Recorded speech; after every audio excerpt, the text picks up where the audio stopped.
Hello everyone, आज हम पढ़ेंगे एक न्यू फाइलम के बारे में जिसे एनेलिडा हम बोलते हैं या जिसे सेगमेंटेड वर्म भी हम बोलते हैं। जो इस ग्रुप के ऑर्गेनिज्म होते हैं उन्हें मेटामेरिकली सेगमेंटेड सीलोमेट भी बोला जाता है, क्योंकि यहाँ पर ट्रू सीलोम या ट्रू बॉडी कैविटी देखने को मिलती है। बात करें इस ग्रुप के जो ऑर्गेनिज्म होते हैं वो high level structural and physiological organization show करते हैं। अगर हम नॉन ऑर्थोपोड इनवर्टिब्रेट के अंदर बात करें इन ग्रुप के ऑर्गेनिज्म के हैबिटेट की, तो जो इस ग्रुप के ऑर्गेनिज्म होते हैं वो हम लोगों को मेनली कहाँ मिलते हैं देखने को, वाटर के अंदर। तो क्या बोले जाते हैं, एक्वाटिक ये बोले जाते हैं। एक्वाटिक में भी जो मोस्ट ऑफ द मिलते हैं वो मरीन इन्वायरमेंट के अंदर मिलते हैं, जैसे कि नेरिस। उसके बाद यहाँ पर कुछ ऑर्गेनिज्म ऐसे भी हैं जो फ्रेश वाटर में मिलते हैं। उसके बाद जो एनालिड बचे हैं वो टेरेस्ट्रियल भी होते हैं। टेरेस्ट्रियल मतलब जो जैसे कि अर्थवर्म आपने देखा होगा वो मॉइस्ट सोइल में देखने को मिलता है, जिसे फेरेटिमा या अर्थवर्म बोलते हैं। उसके बाद इस ग्रुप के जो ऑर्गेनिज्म है वो नॉन फ्री लिविंग, यानी कि जो अब हमने पढ़े हैं एक्वाटिक और टेरेस्ट्रियल, ये फ्री लिविंग होते हैं। उसके बाद ऐसे भी जो नॉन फ्री लिविंग है जिन्हें बोलते हैं एक्टोपैरासिटिक या फिर पैरासिटिक।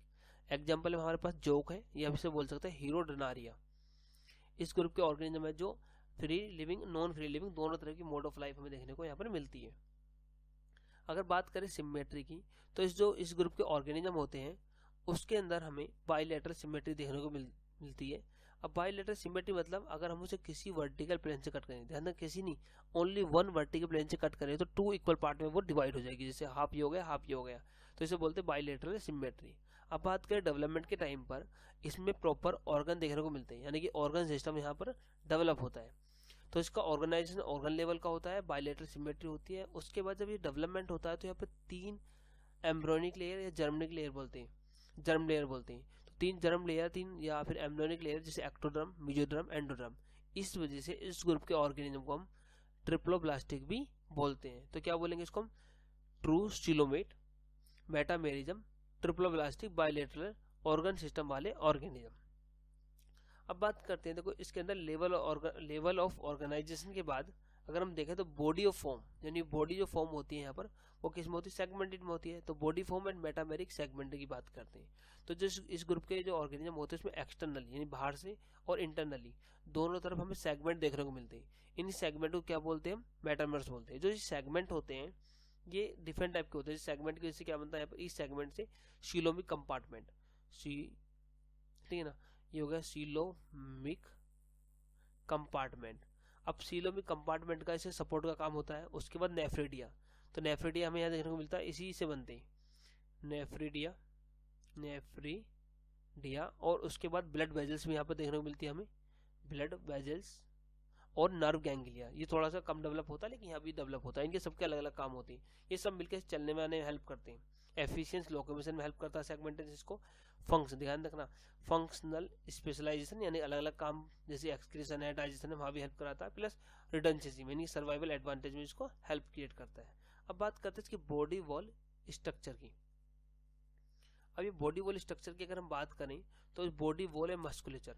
देखो होता क्या है, अभी हमने बात की सेगमेंट की, तो सेगमेंट में ही क्या डिफरेंट टाइप की स्ट्रक्चर देखने को मिलती है। अब बात करते हैं बॉडी वॉल। जो इसकी बॉडी वॉल होती है इसमें सबसे बाहर मिलती है थिन क्यूटिकल।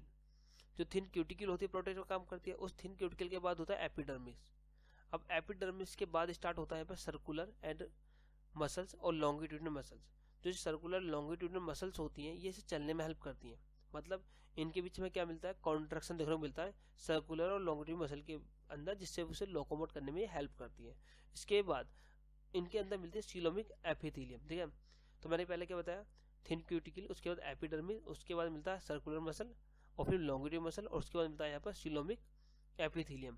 तो यहाँ से स्टार्ट होता है सीलोमिक या सीलोमस का, ठीक है। अब बात करते हैं इसके अपेंडिक्स की। देखो इसकी बॉडी पर जो सेगमेंट होते हैं उस पर अलग अलग ऑर्गेनिज्म के पास किसी का सीटे मिलते हैं, किसी के पास पैरापोडिया मिलते हैं। जो अर्थवर्म और नेरिस होते हैं, ध्यान रखना, जो अर्थवर्म और नेरिस होते हैं, सॉरी अर्थवर्म जो होते हैं उसके बाद हमें क्या मिलता है, सीटे मिलते हैं। सीटे क्या होता है, एक ऑर्गन होता है जो अर्थवर्म के और नेरिस के अब प्रेजेंट होता है, ठीक है। अब जो सीटे होते हैं जिसे हम सीटे बोलते हैं, अब इसका काम क्या होता है, देखो यहाँ पर जो अपेंडिक्स है अर्थवर्म के अंदर, इसे चलने में हेल्प करता है, लोकोमोशन में ये हेल्प करेगा। लोकोमोशन में हेल्प करेगा, एंकरेज में काम करता है। ठीक है, उसके बाद बचता हमारे पास पैरापोडिया। ध्यान रखना, ये पूछा क्वेश्चन जाता है। अब जो पैरापोडिया होता है ये पोलिकेट यानी नेरिस के अंदर देखने को मिलता है। और नेरिस के अंदर पैरापोडिया का काम क्या होता है, देखो यहाँ तो लोकोमोशन हेल्प कर रहा है, ये लोकोमोशन, लेकिन स्विमिंग में हेल्प कर रहा है। ये पानी के अंदर रहता है, स्विमिंग में हेल्प करता है, प्लस रेस्पिरेशन में ये हेल्प करता है। तो डिफरेंट टाइप के फंक्शन इसके यहाँ भी है हमारे पास। तो पैरापीडिया और सीटे दोनों अलग अलग ऑर्गेनिज्म के अंदर मिलते हैं, दोनों का काम लोकोमोशन का होता है, लेकिन एक स्विमिंग की तरह और लोकोमोट की तरह करता है। अब अगर बात करें अब सीलोम की, देखो हम तो सीलोम जो होता है ट्रू सीलोम देखने को मिलता है। और ट्रू सीलोम मतलब ट्रू बॉडी कैविटी यहाँ पे देखने को मिलती है, और बॉडी कैविटी इसके मेसोडर्म से बनती है। अब जो बॉडी कैविटी के बाद इसी बॉडी कैविटी की वजह से यहाँ जो ऑर्गन होते हैं उनको स्पेस मिल जाता है, जिससे वो प्रॉपर डेवलप हो पाते हैं। इसके क्योंकि स्पेस चाहिए डेवलप होने के लिए। साथ में जो ये खुद यहाँ पर क्या काम करता है, स्केलेटन का काम करता है, इसलिए जो अंदर से ऑर्गन को सपोर्ट प्रोवाइड करता है वो क्या बोलते हैं इसको, हाइड्रोस्टेटिक स्केलेटन। ठीक है, अब बात करते हैं इसके सिस्टम की। देखो इसमें कंप्लीट डाइजेस्टिव सिस्टम मिलता है। कैसा मिलता है, कंप्लीट डाइजेस्टिव सिस्टम। जो कंप्लीट डाइजेस्टिव सिस्टम होता है यहाँ पर क्या मिलता है, एंस और माउथ। माउथ भी मिलता है, यानी माउथ होता है, माउथ के बाद क्या होता है यहाँ पे एनएस प्रेजेंट होता है। तो इसलिए क्या बोलते हैं इसको कंप्लीट डाइजेस्ट सिस्टम। उसके बाद रीजनल स्पेशलाइजेशन मिलता है, जैसे कि फेरिंग्स मिलेगा यहाँ पर, मस्कुलर, क्रोप मिलेगा, गिजार्ड और इंटेस्टाइन। जो गिजार्ड होता है ये अर्थवर्म के अंदर स्पेशल होता है और ग्राइंडिंग का काम करता है। ग्राइंडिंग का मतलब काम होता है कि जो अर्थवर्म होता है जो सॉइल के अंदर चलता है तो सॉइल को ईट करता है, और सॉइल के अंदर मिलने वाले डिफरेंट टाइप के particle living non living veg non veg सबको ईट करता है। इसका मतलब इसे अगर पत्थर भी आता है उसको डाइजेस्ट करना पड़ेगा, तो उसको तोड़ने के लिए क्या चाहिए, गिजाड़। ठीक है ना, उसे तोड़ता ब्रेक करता। तो स्पेशल पॉइंट हमें मिलता है डाइजेस्टिव सिस्टम के अंदर, वो भी अर्थवर्म के अंदर। अब बात करते हैं रेस्पिरेशन सिस्टम किसके अंदर। देखो जो इस ग्रुप के ऑर्गेनिज्म होते हैं,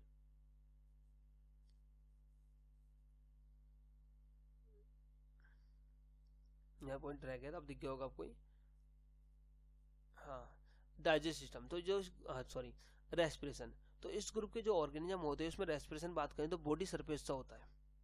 अर्थवर्म में भी बॉडी सरफेस होता है, तो इसका मतलब कोई स्पेशल रेस्पिरेटरी ऑर्गन हमें देखने को यहाँ पर नहीं मिलता है। ठीक है, तो मोस्टली बॉडी सरफेस को किसके अंदर बात करेंगे, अर्थ के अंदर, जो अर्थवर्म होता है उसके अंदर ऐसा हमें देखने को मिलता है। जबकि नेरिस के अंदर पैरापोडिया ही इस काम को करता है।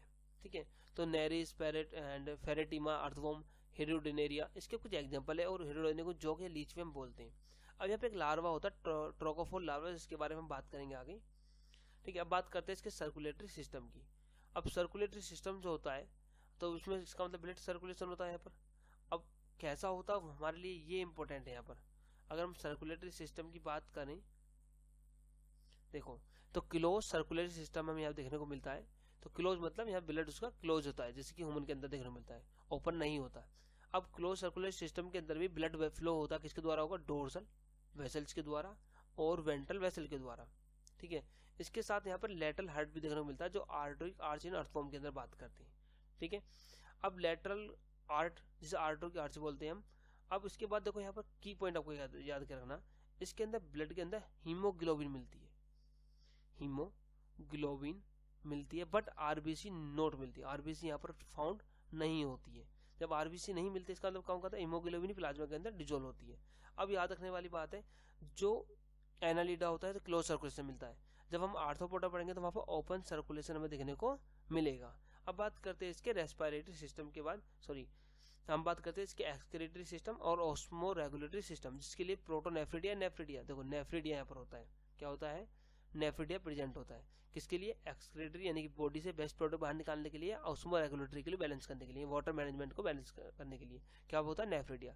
जिसके कुछ टाइप होते हैं नेफ्रिडिया के भी, जैसे सेप्टल नेफ्रिडिया में देखने को मिलता है यहाँ पर। उसके बाद इंटीग्यूमेंट्री नेफ्रिडिया, फेरेंगियल नेफ्रिडिया में देखने को मिलता है, जिसका काम होता है बॉडी से नाइट्रोजन प्रोडक्ट को बाहर निकालना। अगर वाटर के अंदर तो अमोनिया बाहर निकालेगा। उसके बाद वाटर को मैनेज करना, ऑस्मो रेगुलेशन में हेल्प करना। अब बात करते हैं इसके अंदर हम इसके नर्वस सिस्टम की। देखो नर्वस सिस्टम से भी क्वेश्चन पूछे जाने की पूरी संभावना होती है, इसलिए जितने पॉइंट पता हो उतने बेस्ट रहते हैं। बात करते हैं नर्वस सिस्टम की। देखो यहाँ पर सेंट्रल नर्वस सिस्टम देखने को मिलता है, जिसके कुछ पार्ट होते हैं, जैसे कि क्या क्या होता है इसके पास, पेयर ऑफ सेरेब्रल गैंग्लिया, जिसे ब्रेन बोलते हैं। क्या होता है, पेयर ऑफ सेरेब्रल गैंग्लिया। ठीक है, जो क्या है इसका, ये ब्रेन है। ठीक है। अब इस ब्रेन के बाद इसमें सर्कुमफेरेंगल क्या मिलता है, सर्कुमफेरेंगल कनेक्टिविटी। उसके बाद डबल वेंट्रल नर्व कॉर्ड यहाँ पर होती है और सेगमेंटल गैंग्लिया भी यहाँ पर हमें देखने को मिलती है। अब इन सबका काम क्या होता है, देखो अगर हम बात करें एनालिडा और आर्थ्रोपोडा के अंदर, तो हमें वेंट्रल, ध्यान रखना ये की पॉइंट है, हमें डबल वेंट्रल नर्व कॉर्ड ही देखने को मिलती है। क्या मिलती है, वेंट्रल नर्व कॉर्ड। कहाँ मिलती है, एनालिडा और आर्थ्रोपोडा के बीच में। जैसे कि कॉर्डेटा का अगर पढ़ेंगे तो वहाँ पर कहाँ पर होता है, डोर्सल नर्व कॉर्ड देखने को मिलती है। ये थोड़ा अंतर है दोनों के अंदर। अब इसके अंदर सेंस ऑर्गन भी हमें देखने को मिलते हैं। जो सेंस ऑर्गन जो सिंपल सेंसरी स्ट्रक्चर होती है, जैसे टैक्टाइल रिसेप्टर होते हैं जो बॉडी के सरफेस पर देखने को मिलती है। अंदर की तरफ इसमें कीमो रेसेप्टर होते हैं। उसके बाद नेरिस के अंदर स्पेशली हमें फोटो रेसेप्टर भी देखने को मिलते हैं जो लाइट की प्रेजेंस में काम करते हैं। इस ग्रुप की ये पहचान है। अब बात करते हैं रिप्रोडक्शन। देखो रिप्रोडक्शन यहाँ पर हमें क्या मिलता है, सेक्सुअली मिलता है। और रिप्रोडक्शन की अगर हम बात करें, ये अक्सर पूछे जाते हैं रिप्रोडक्शन से क्वेश्चन। देखो रिप्रोडक्शन में हमें क्लियर कट है, यहाँ पे हमें इनडायरेक्ट डेवलपमेंट देखने को मिलता है। जब भी इनडायरेक्ट डेवलपमेंट की बात करते हैं तो क्या बोलेंगे, वहाँ पर हमें लार्वा स्टेज देखने को मिलती है। जैसे नेरिस के अंदर ट्रोकोफोर लार्वा देखा था हमने, वो इसी के अंदर देखने को मिलता है। और यहाँ पे मेल और फीमेल अलग अलग सेक्स ऑर्गन होते हैं, क्या बोलते हैं, डायोसियस। ठीक है, डायोसियस का मतलब मेल और फीमेल अलग अलग ऑर्गन पर है, यानी कि सॉरी अलग अलग ऑर्गेनिज्म के अंदर है। तो क्या बोलेंगे, सेपरेट सेक्स होता है, ऑर्गेनिज्म क्या होगा, डायोसियस, जिस नेरिस की बात करें। और लार्वा का नाम क्या होगा, ट्रोकोफोर लार्वा। उसके बाद जो बचे कुछ ऑर्गेनिज्म होते हैं मोस्ट ऑफ द, वो क्या होते हैं, मोनोशियस होते हैं, यानी मेल और फीमेल एक ही ऑर्गेनिज्म के अंदर होगा, जैसे कि हिमोफोर्डाइट। ठीक है, और लीच, हिरोडिनेरिया, ये कुछ एग्जाम्पल है यहाँ पर। अब उसके बाद याद रखना, देखो जो अर्थवर्म होता है और लीच होता है, इसके पास सिलेटियम प्रेजेंट होता है, क्लिटेलम प्रेजेंट होता है, जबकि नेरिस के अंदर ये एब्सेंट होता है। इस और अब बात करते हैं क्लासिफिकेशन। तो इसकी 3 क्लास होती है। अगर हम बात करें 3 क्लास है। पहली क्लास है पॉलीकेटिया, जिसके अंदर हेरोडियम पढ़ते हैं, जो डायोसियस होता है, यानी मेल फीमेल अलग अलग हम देखने को मिलते हैं। पैरापोडिया प्रेजेंट होता है यहाँ पर, और सीटे भी काफ़ी क्वांटिटी में होती है। नेरिस की हम बात कर रहे हैं, इसके अंदर नेरिस पॉलीकेटिया के अंदर बात कर रहे हैं, यहाँ पर डायोसियस हमें देखने को मिलता है, जैसे हमने बात करी थी। उसके दूसरी क्लास होती है यहाँ पर ओलिगोकेटिया। जो ओलिगोकेटिया होता है तो इसके अंदर टेरेस्ट्रियल या फ्रेश वाटर में देखने को मिलता है, और सीटे प्रेजेंट होते हैं यहाँ पर, यानी कुछ कम होते हैं। पैरापोडिया एब्सेंट होता है, हर्माफ्रोडाइट या ऑर्गेनिज्म होता है। उसके तीसरी क्लास होती है हमारे पास इसकी हीरोडेनिया। हीरोडेनिया जो होता है, हीरोडाइनिया जो होता है, वो मोस्टली एंडोपैरासिटिक होता है, जिसे जोकम बोलते हैं। वो ना तो सीटे होता है ना ही पैरापोडिया होते हैं, और वहाँ पर सेगमेंट भी कम प्रॉपर नंबर के होते हैं।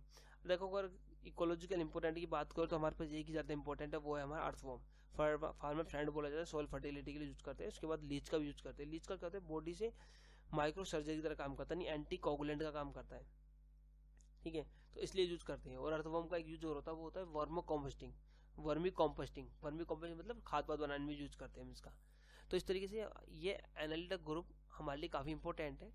अगर आप इसे कंटिन्यू पूरी वीडियो देखते हैं तो आपके लिए काफ़ी बेनिफिशियल होने वाला है। Thank you very much.